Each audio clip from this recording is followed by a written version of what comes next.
साथियों, social India news के लिए मुंबई से जनाब अजीज़ुर रहमान ने रिपोर्ट भेजी है। वो बता रहे हैं कि मुंबई के भिवंडी इलाके में 3 मंजिला बिल्डिंग गिरने से अब तक 25 लोग मौत के मुंह में चले गए हैं और हादसे से बचे लोग भी 25 ही हैं जिनको अस्पताल में दाखिल करा दिया गया है।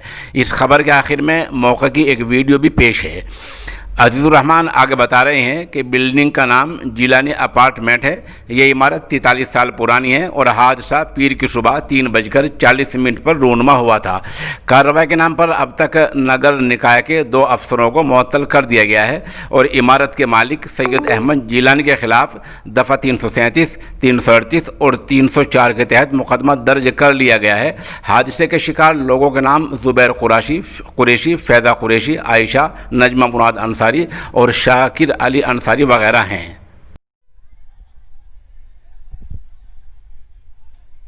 जय हिंद दोस्तों, ये दिल दहलाने वाली तस्वीर आप देख रहे हैं भिवंडी के धामनकर नाका पटेल कंपाउंड क्षेत्र का, जहां पे आज सुबह तकरीबन 3:15 से 3:30 के बीच में ये 4 मंजिला इमारत ज़मीन